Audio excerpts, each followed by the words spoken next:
Welcome back to Paranormal Perspective. I'm John Lorden, and with me, as always, Christy Arnhart.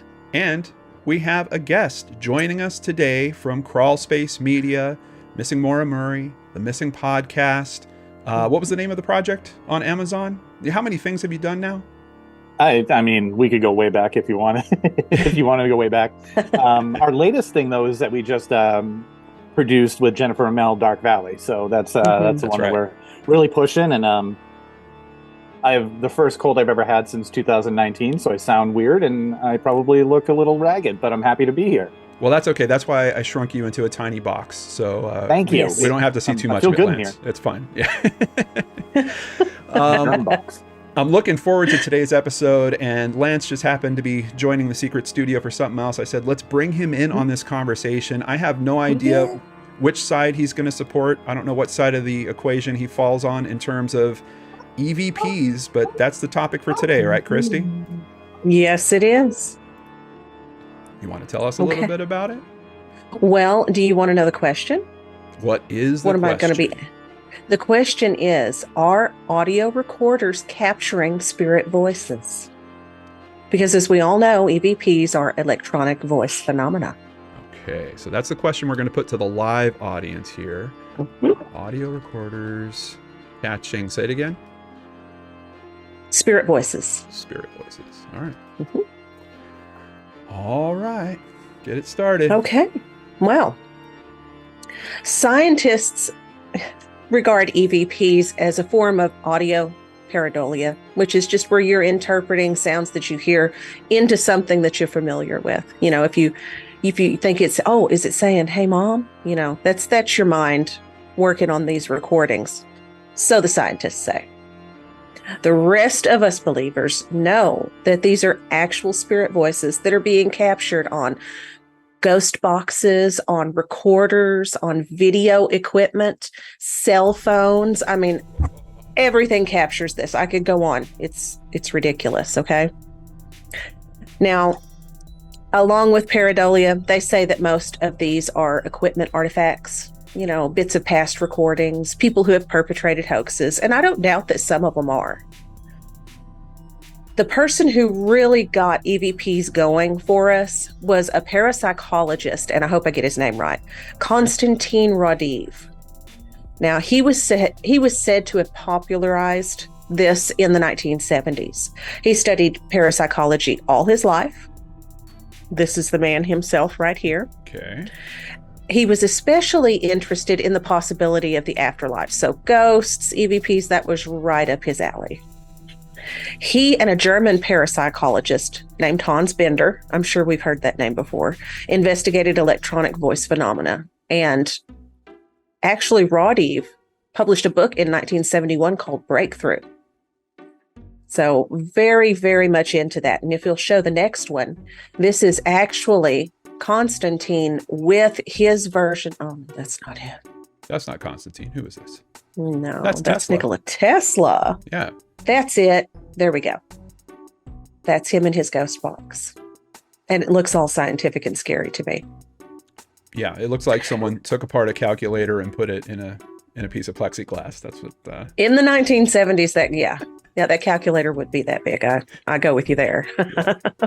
Okay. But no, we can go back even further than this, because one of the first people I remember hearing about who talked about EVPs was Nikola Tesla. His recording equipment, and we have a picture that we'll show of an actual ghost box, I guess you could call it. This is what picks up the signals that Tesla was getting. And I believe that he was trying to pick up the sound of thunderstorms coming, because, you know, he would trap all of this lightning for his experiments and use it and whatnot. And you can hear the sounds of lightning on this recorder. And if you get a chance to listen to it, it really is kind of neat. But he would also get these latent voices in the background, and he couldn't figure out where they were coming from. And while Tesla felt that they were voices from another world, that he was picking up like transmissions from Mars, I think some of it was radio signals and some of it were actual EVPs. Was there radio signals happening at the time that he was doing this type of experimentation? There was radios? Wasn't there though?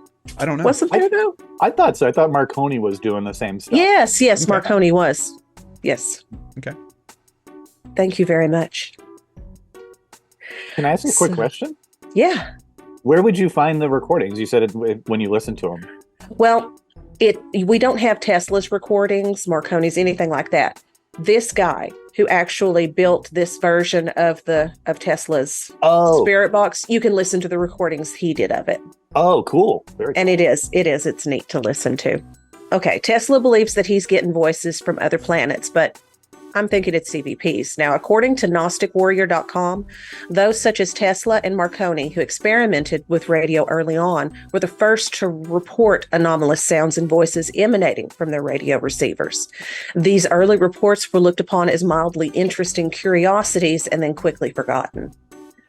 Well, even Edison, he would poo-poo Tesla in the press, but even he believed that these were voices of spirits and had plans to make his own spirit phone was what his was going to be. And I guess he couldn't steal that before he died because that ended up not happening.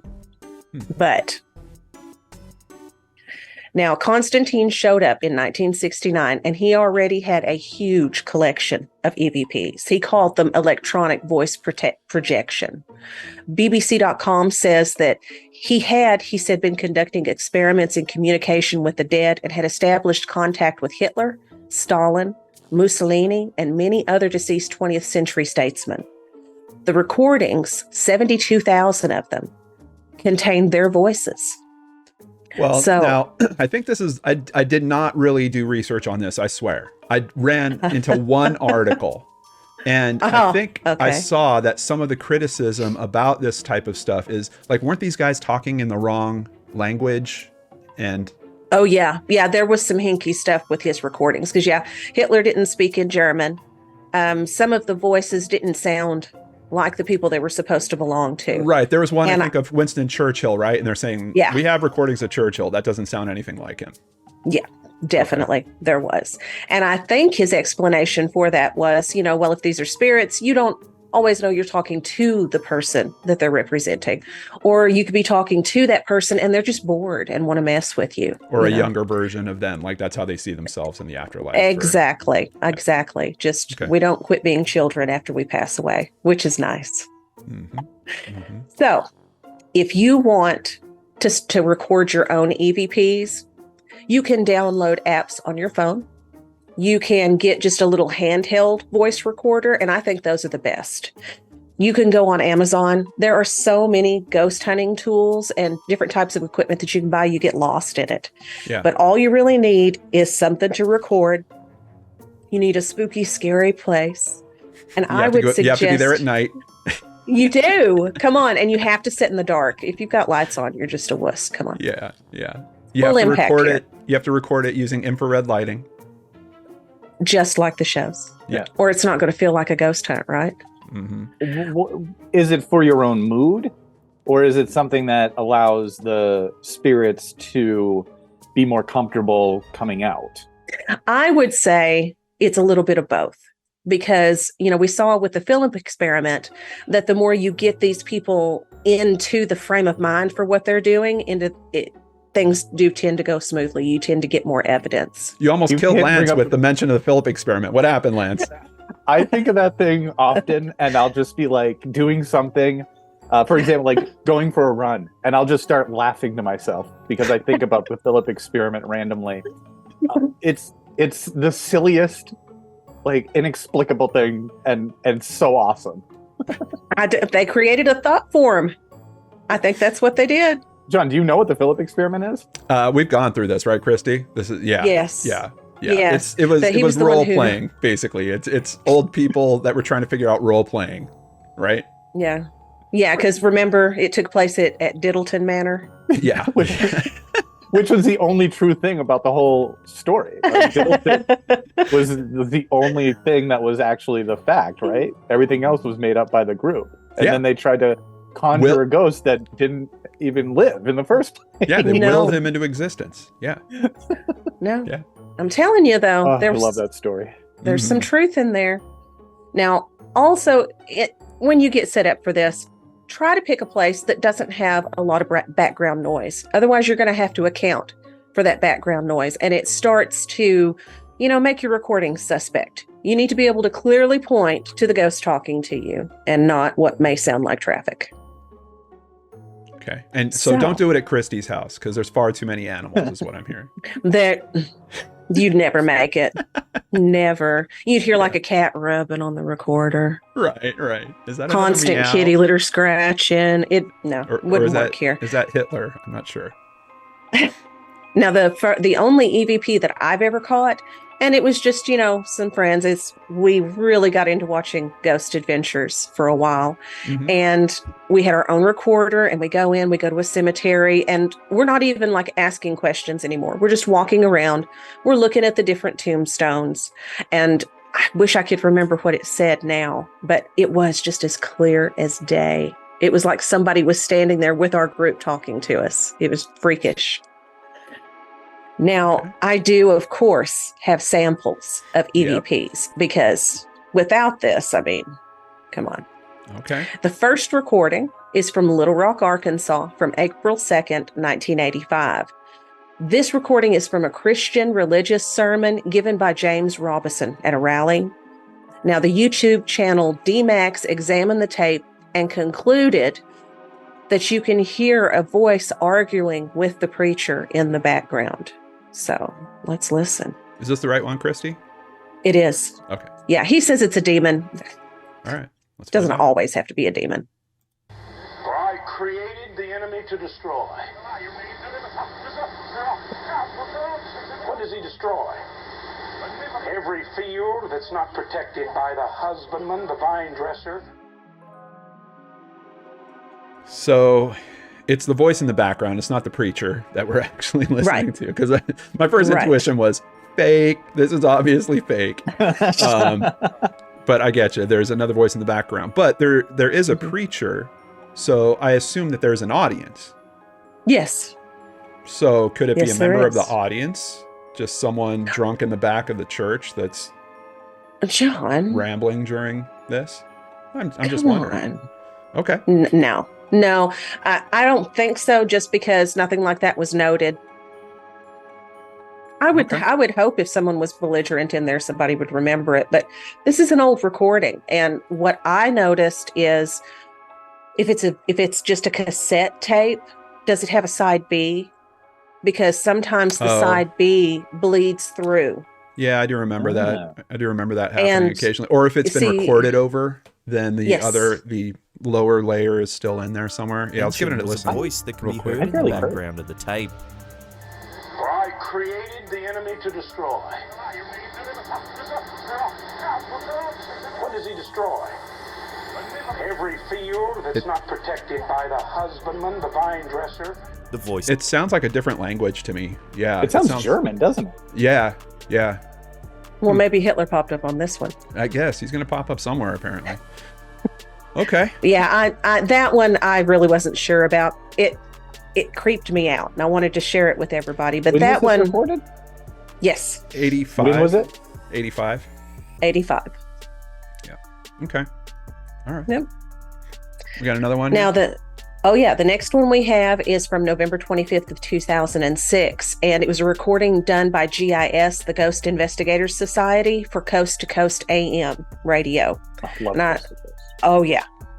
They are at an abandoned mental hospital in Ogden, Utah. And please, if you're going to do something like this and it's an abandoned mental or has hospital in there, get there. Just get there. Here we go. That's where the ghosts are.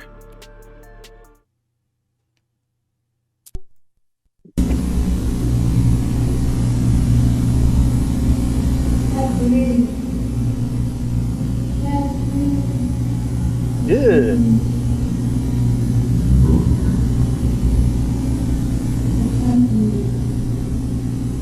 Ew.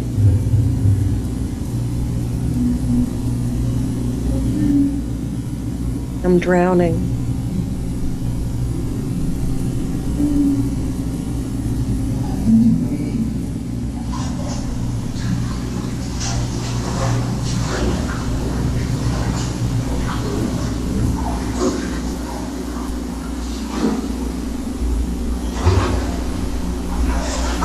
This recording is terrible.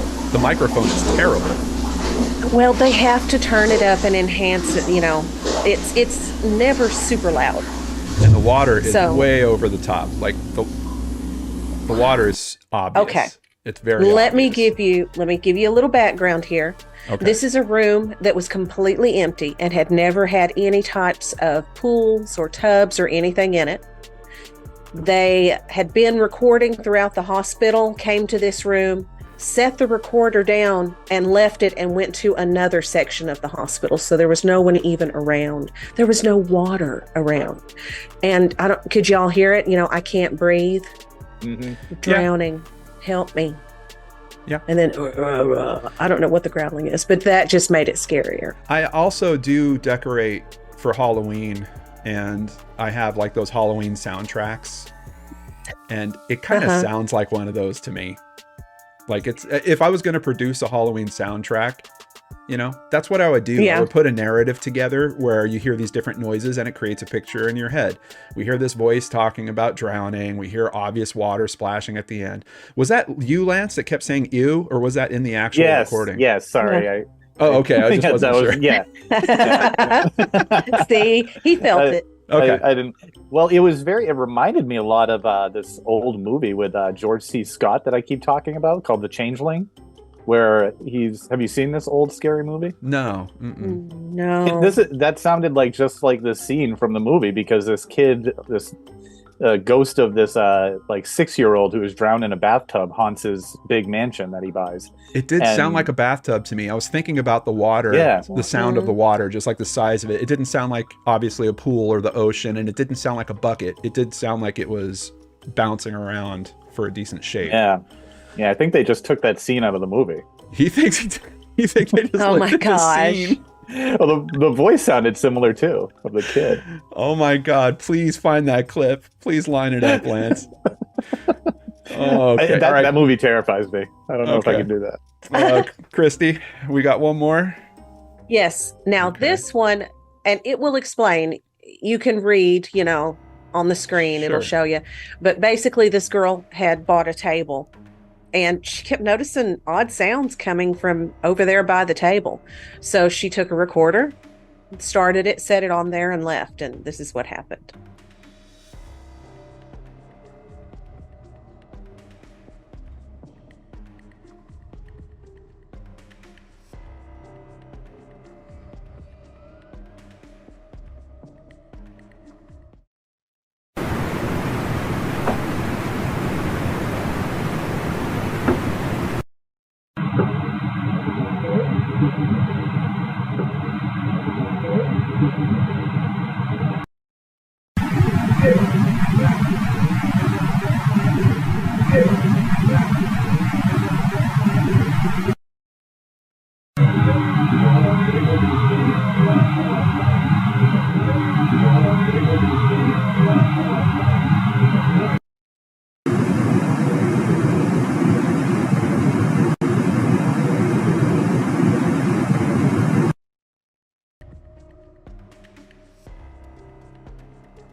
Don't tell me a spooky story. Just play the tape. It's a Class A EVP, John.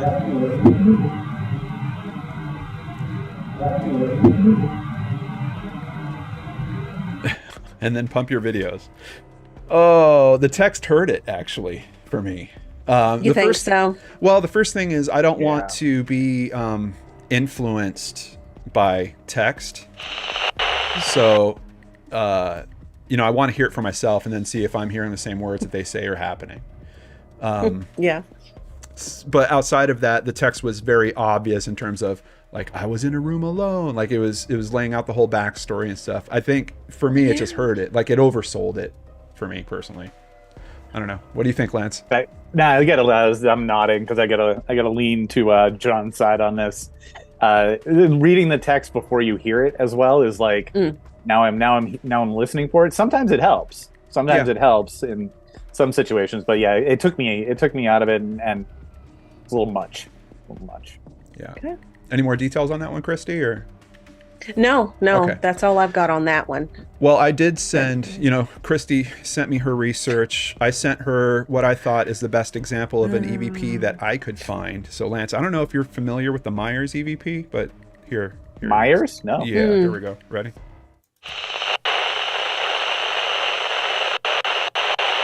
Christy, this is the ghost of your sense of reason. I wanted to send you an EVP to tell you that EVPs are not real. Guys, he really had me going with this. See, I couldn't figure out what they said because there was no subtext. There was no right. So good. Yeah, I get this email and he's like, "Oh, have you heard about the Myers EVP?" And I'm like, "Oh my God, he's getting into this. He's getting into this." So he set you up in an email for this? Yes, he did. Oh, And he goes, here's the recording. And I was like, "Oh, that's damn it." amazing." That's amazing. He got me again. Goodness. All right. Well, let's bring it in for a little final wrap up before I tell you what the audience thinks. Do I believe in EVPs? I still haven't heard a wonderful example, and I like Ghost Hunters shows. I like that whole setup. I watch that stuff.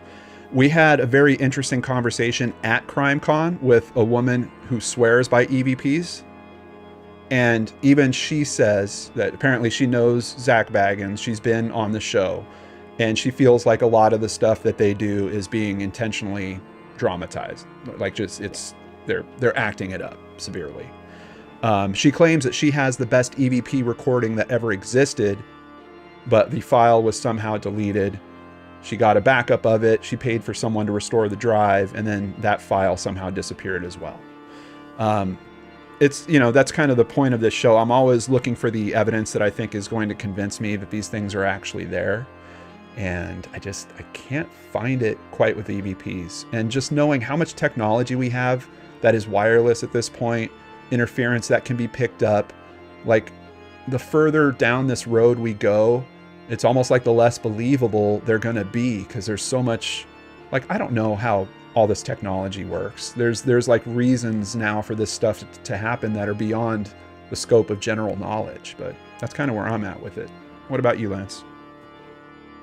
Yeah, I mean, you pretty much nailed it there with the technology of today and how there's so much interference that could happen, which is why I was curious on a couple of these, like when they were recorded, because you get a sense of like, well, what else is out there that it could be picking up on. You can work an event. I don't know if anybody's ever worked an event where you have multiple people on a headset, like on a walkie, and you're on your channel, but all of a sudden you're getting some other thing from some other transmitter or something, and you're hearing something that's foreign come in. So there are too many opportunities, I think, with moments like that for these recordings, and then the stories about we left it here. I want to be clear that there was nobody else in the room. When we left this recorder on the floor, we were at the other wing of the hospital. Maybe somebody was on the other side of the door going like, "I'm drowning." Where's your trust? My trust, honestly, is with Tesla. I think he was onto something. If you back it all the way up to that, I think he was onto something. I think the government knew about it, and I think they made sure that he didn't finish his important work, which see, this took a turn. Might be where you should be going with your research, as opposed to the EVP stuff. Oh, I totally believe EVPs. Seriously. Like 95% of them. I'm so gullible, though. I believe all this stuff. Is it because like when you check these things out, it's like you do it at like only after like 10 p.m.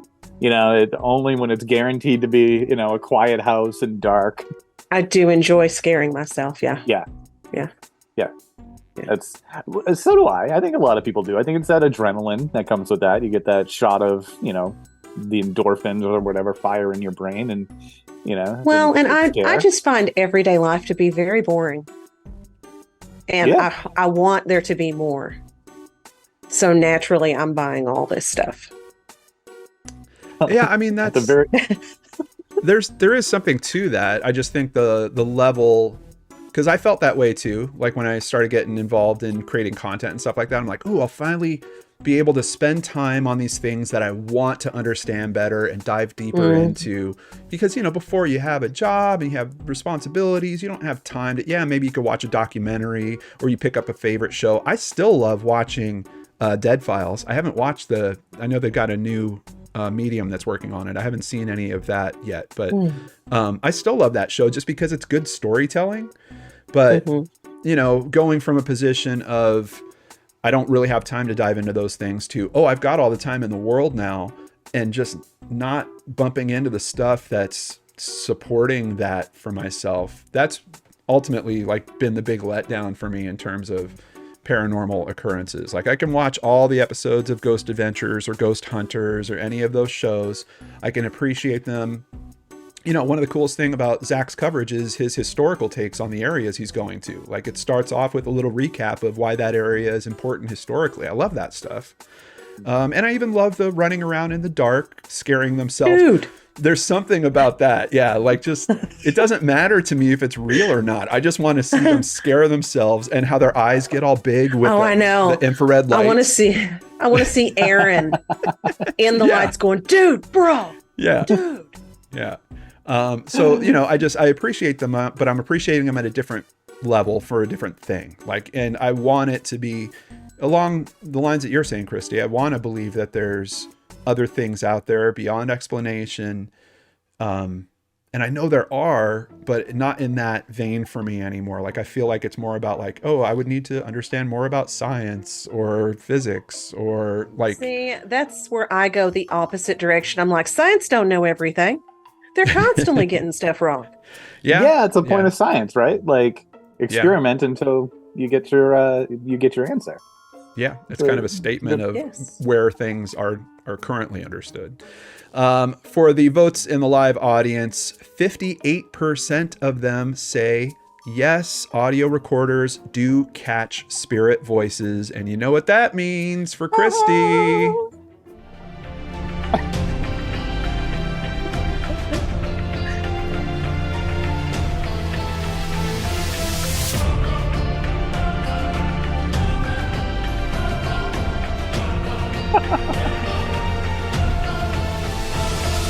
Paranormal confirmed. Good job, Christy. And while we're all here, I just want to see if we could capture another EVP from Christy. Let's see. I'm trying to generate it. John will never convince me that EVPs don't exist. He's a demon man. Okay. I'm a demon man now, according to Christy. Excellent. Thank you so much. A big thank you to Lance for joining us on today's Paranormal Perspective. We will catch you on the other side.